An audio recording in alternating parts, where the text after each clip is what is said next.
এবছর শীতকালে ১ম মেথি শাক বাজার থেকে নিয়ে এসেছি। সেটা আলু, বেগুন দিয়ে ভেজে নিয়েছি। কোনোরকম পেঁয়াজ, রসুন দিয়ে ভাজিনি। ফোড়নে দিয়েছি শুধুমাত্র শুকনো লঙ্কা এরকম ছোট, ছোট করে কেটে নিয়ে। মেথি শাক ভাজার সময় এত সুন্দর গন্ধ বেরোয়, এই দিয়েই পুরো ভাতটা খাওয়া হয়ে যায়। আর বাড়িতে আমরা মেথি শাকের পরোটা খেতেও খুব ভালোবাসি। বাচ্চাকে স্কুলে টিফিনেও কখনো, কখনো করে দিই। আর এটা হচ্ছে মাছের তেল, একটু আমার জন্য সরিয়ে রেখেছি শুধুমাত্র কাঁচা লঙ্কা দিয়ে তেলটা ভেজে। পেঁয়াজ, রসুন দিয়ে মাছের তেলের কোনো প্রিপারেশন খেলে আমার পেটে একটু সমস্যা হয়, সেই কারণে একটু মাছের তেল আমার জন্য সরিয়ে নিয়েছি। আর পেঁয়াজকলি, আলু, বেগুন সমস্ত কিছু দিয়ে মাছের তেলের এই প্রিপারেশনটা করেছি। আমি কিভাবে করেছি তোমাদের চট করে আমি বলে দেব। তার আগে দেখিয়ে দিই, এই মাছটা ভেজেছি, এটা কাতলা মাছ, জ্যান্ত ছিল। তাই এটা আর ঝাল করলাম না, ডাল করব তো, সেই জন্য মাছটা আজকে ভাজাই রেখেছি। পেঁয়াজকলি, আলু, বেগুন লম্বা, লম্বা সরু করে কেটে নিয়েছি।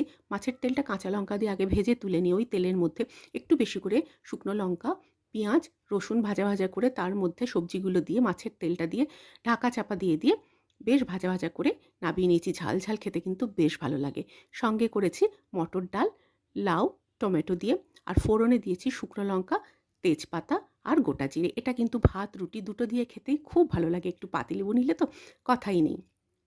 বাজার থেকে দেশি পাবদা মাছ পেয়েছিলাম। এটা হালকা পাতলা করে রান্না করেছি।